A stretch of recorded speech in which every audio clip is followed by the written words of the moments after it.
नमस्कारम दोस्तों। हाल ही में supreme court ने 2020 दिल्ली दंगा साजिश मामले में एक बहुत ही महत्वपूर्ण फैसला सुनाया है, जहां एक तरफ 5 आरोपियों को जमानत मिल गई है, वहीं कोर्ट ने उमर खालिद और शर्जील इमाम की जमानत अर्जी को सिरे से खारिज कर दिया है। लेकिन जैसे ही यह खबर आई, भारत की लेफ्ट और रेडिकल लॉबी ने फिर से अपना पुराना राग अलापना शुरू कर दिया है। इसे अन्याय और लोकतंत्र की हत्या बताया जा रहा है। आज हम भावनाओं में नहीं बल्कि सुप्रीम कोर्ट की उन 4 बड़ी टिप्पणियों और तथ्यों पर बात करेंगे जो इन प्रोपेगेंडा फैलाने वालों के चेहरे से नकाब हटा देंगी। दोस्तों, सुप्रीम कोर्ट के जस्टिस अरविंद कुमार और जस्टिस एनवी अंजारिया की बेंच ने स्पष्ट रूप से बताया है कि उमर और शर्जील को जेल में क्यों रहना होगा। कोर्ट ने कहा कि प्रोसिक्यूटर पक्ष द्वारा पेश किए गए सबूतों के आधार पर इन दोनों के खिलाफ यूएपीए के तहत मामला पहली नजर में सही बनता है, यानी दंगे की साजिश में इनकी संलिप्तता के गंभीर संकेत हैं। कोर्ट ने स्पष्ट किया कि ये दोनों महज प्रदर्शनकारी नहीं थे। पेश की गई सामग्री यह दिखाती है कि वे योजना बनाने, लोगों को जुटाने और रणनीतिक दिशा देने के स्तर पर शामिल थे। यह केवल स्थानीय कृत्य नहीं बल्कि एक बड़ी साजिश थी। और जो लोग ये नैरेटिव बना रहे हैं कि बाकियों को जमानत मिल गई तो इन्हें क्यों नहीं, उन्हें कोर्ट का जवाब सुनना चाहिए। दोस्तों, कोर्ट ने कहा है कि खालिद और इमाम की भूमिका अन्य आरोपियों से बिल्कुल अलग थी। वे साजिश के केंद्र में थे, इसलिए उन्हें अन्य लोगों के समान पायादान पर नहीं रखा जा सकता।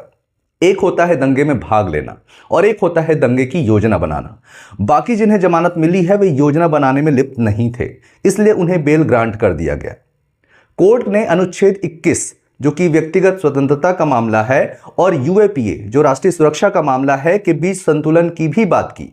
कोर्ट ने माना कि जब देश की सुरक्षा को खतरा हो तो विशेष कानूनों जैसे यूएपीए के कड़े प्रावधानों को नजरअंदाज नहीं किया जा सकता। सरल शब्दों में, आप व्यक्तिगत स्वतंत्रता के नाम पर देश की संप्रभुता और शांति को खतरे में नहीं डाल सकते, और अगर कोई ऐसा करता है तो उसे इस आर्टिकल के अधिकारों से परे जाकर देखना ही पड़ेगा। और उमर खालिद और शर्जील इमाम के एक्ट इसी कैटेगरी के थे। कोर्ट में इन दोनों के बेल की याचिका ठुकराए जाने के बाद से ही हमारे देश के एजेंडावादी हर बार की तरह अपने बिल से निकल आए हैं और इन्हें बेगुनाह छात्र या लोकतंत्र का सिपाही बता रहे हैं, और न्यायपालिका को गरियाते हुए ये थक नहीं रहे हैं। इन सांपों के लिए लोकतंत्र तो पहले ही खत्म हो गया था, अब तो जुडिशरी भी इनके लिए खत्म हो गई है। सुप्रीम कोर्ट के इस तर्क संगत स्पष्ट टिप्पणी के बावजूद इन पाखंडियों के अनुसार इन दोनों मासूम लोगों को बिना किसी सबूत के ही जेल में रखा गया है। पर मेरा कहना है कि जहां आतंकवादी और मास मर्डरर्स तक के लिए खड़े होने वाले वकीलों की जहां कमी नहीं है, अगर सबूत नहीं होता तो क्या सुप्रीम कोर्ट उन्हें अब तक जमानत नहीं दे देता? कोर्ट ने स्पष्ट रूप से पर्याप्त संकेत और रणनीतिक भूमिका जैसे शब्दों का इस्तेमाल किया है, जिसका स्पष्ट अर्थ है कि उनके खिलाफ कोर्ट में जमा सबूत बहुत ही स्ट्रांग और एविडेंट हैं और इतने ऑन द फेस हैं कि वहां बेल के लिए कोई रास्ता ही नहीं बचा है। दोस्तों, ये वही लोग हैं जो नुपुर शर्मा वाले केस में जब कोर्ट ने उन्हें कन्हैया लाल की हत्या का कारण ठहरा दिया था, तब तो ये बहुत खुश थे। जुडिशरी उस जैसे और कई फैसलों या टिप्पणियों के समय जिंदा थी, पर अभी जुडिशरी की हत्या हो गई है। इससे साबित होता है कि ये लोग खुद को सुप्रीम कोर्ट से कितना ऊपर समझते हैं। ये लोग आर्टिकल 21 का हवाला देकर यह नैरेटिव चला रहे हैं कि अब क्या अभिव्यक्ति की आजादी का हक भी लोगों से छीन लिया जाएगा। पर हकीकत में चक्का जाम की योजना बनाना, दो समुदायों के बीच नफरत फैलाना और राजधानी को दंगों की आग में झोंकने की साजिश रचना अभिव्यक्ति की आजादी नहीं है बल्कि देशद्रोह है, अपराध है।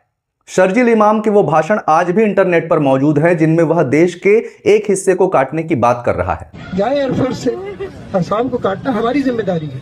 असम और इंडिया कट के अलग हो जाए, तभी ये हमारी बात सुनेंगे। असम में जो मुसलमानों का हाल है आपको पता है, सीए नाफिज हो चुका है, वहाँ डिटेंशन कैंप में लोग डाले जा रहे हैं, है ना।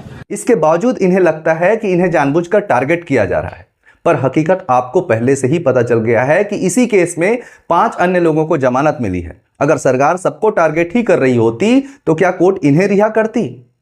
अंतर केवल अपराध की गंभीरता का है जिसे यह लॉबी छुपाना चाहती है। दोस्तों, यह फैसला देश के लिए बहुत ही महत्वपूर्ण है और हमें यह संदेश देता है यह फैसला कि कानून से ऊपर कोई नहीं, चाहे आपकी कितनी भी बड़ी पीआर मशीनरी क्यों ना हो, फिर चाहे कोई जोहरान ममदानी यूएसए से अपनी नाक क्यों ना घुसेड़ रहा हो। दोस्तों, लोकतंत्र में विरोध का अधिकार सबको है, लेकिन विरोध की आड़ में देश को जलाने की इजाजत किसी को नहीं दी जा सकती। अगली बार जब आप किसी को उमर खालिद या शर्जील इमाम के लिए विक्टिम कार्ड खेलते देखें तो उन्हें सुप्रीम कोर्ट की ये टिप्पणियां जरूर याद दिलाएं। दोस्तों नमस्कारम, वंदे मातरम।